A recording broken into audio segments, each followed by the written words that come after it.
Regarding private university, private educational institution, private medical college, যারা functioning করছেন তাদেরকেও অত্যন্ত ফেয়ার হতে হবে, ট্রান্সপারেন্ট হতে হবে। আপনার ওই সব জায়গাকে নিশ্চয়ই আপনি ব্যাংক থেকে লোন নিয়েছেন, আপনি হিউজ ইনভেস্টমেন্ট করেছেন, আপনি রিটার্ন চাইবেন, আপনার কমার্শিয়াল অ্যাটিটিউড থাকবে, কিন্তু আপনি এডুকেশনটাকে তো বাজারের গুডস হিসাবে ইউজ করতে পারেন না। Regarding private university, private educational institution, private medical college, যারা ফাংশনিং করছেন তাদেরকেও অত্যন্ত ফেয়ার হতে হবে, ট্রান্সপারেন্ট হতে হবে। আপনার ওই সব জায়গাকে নিশ্চয়ই আপনি ব্যাংক থেকে লোন নিয়েছেন, আপনি হিউজ ইনভেস্টমেন্ট করেছেন, আপনি রিটার্ন চাইবেন, আপনার কমার্শিয়াল অ্যাটিটিউড থাকবে, কিন্তু আপনি এডুকেশনটাকে তো বাজারের গুডস হিসাবে ইউজ করতে পারেন না। আপনার প্রাইভেট কলেজ, ইউনিভার্সিটি এবং প্রাইভেট মেডিকেল কলেজগুলো এখানে যেগুলো ফাংশনিং করছে, আমি সবার কথা বলছি না, রিসেন্টলি যেগুলো হয়েছে লাস্ট 5-6 বছরের মধ্যে, আপনি একই ফ্যাকাল্টিকে দেখিয়েছেন 3 জায়গায়।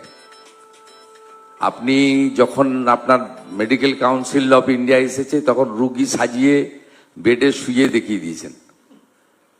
আপনি যেগুলো ইঞ্জিনিয়ারিং কলেজ প্রাইভেট আছে সেখানে আপনার না আছে good laboratory, library, instrument, good faculty, good professor. আপনি সেখানে আপনাদের মানে যারা করছেন, আমি জানি না আপনার আছে কিনা, আপনাদেরকেও এডুকেশনের যে ভ্যালুটা আছে সেটাকে মাথায় রেখে গুড এডুকেশন দিতে হবে।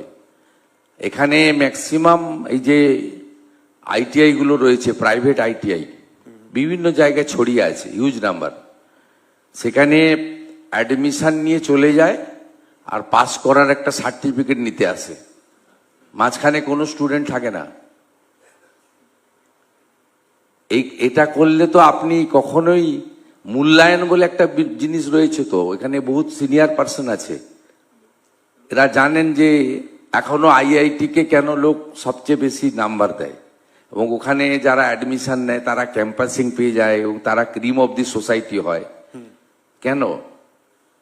আপনার খড়গপুর থেকে, কানপুর আইআইটি থেকে, রুরকি থেকে, আপনি সেখানকার লোকজনকে সবাই, এই যে কলকাতায় যে বিল্ডিং আপনার কোলাপস হলো তারাতলা, আমরা তো গভর্নমেন্টের লোক পিডাব্লিউডি, কেএমসি কে দিয়ে করতে পারতাম, আমরা রাইটসকে আনলাম কেন? খড়গপুর আইআইটি কে নিলাম কেন? ক্রেডিবিলিটিটা তো হাই, কোয়ালিটি কম্প্রোমাইজ করে না। কিন্তু এই প্রাইভেট এডুকেশনাল ইনস্টিটিউশনগুলো এরা তো সেমিস্টারের টাকা, ক্যাপিটেশন ফি, এটাকেই প্রায়োরিটি দিচ্ছে।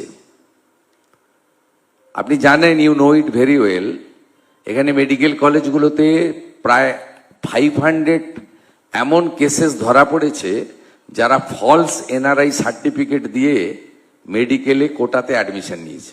500। আমি ওই স্টুডেন্টদের ক্ষতি হোক চাই না, ওরা যেভাবে হোক ঢুকে পড়েছে, পড়াশোনা করছে, কিন্তু এটা কারা এনকারেজ করছে? ম্যানেজমেন্ট এনকারেজ করছে, গভর্নমেন্ট তাদের প্রোটেকশন করেছে আগে। এই জায়গাটাও কিন্তু ঠিকঠাক আসতে হবে। আপনার কোয়ালিটি নিয়ে কম্প্রোমাইজ করা যাবে না। এডুকেশনে আপনার মূল্যায়ন সিস্টেম থাকতে হবে এবং আপনার খুব ভালো হাই স্কিল্ডের ফ্যাকাল্টি, প্রফেসর তাদেরকে দিয়ে চালাতে হবে। ইনফ্রাস্ট্রাকচারে কোনো কম্প্রোমাইজ করা যাবে না। এটা কিন্তু রেসিপ্রোকাল, আমাদের সাইড থেকে দেখব, এবং যদি কেউ আসতে চায় গুড রেপুটেড অর্গানাইজেশন প্রাইভেট যারা আছে, we are ready to rendering our both hands. Okay, thank you.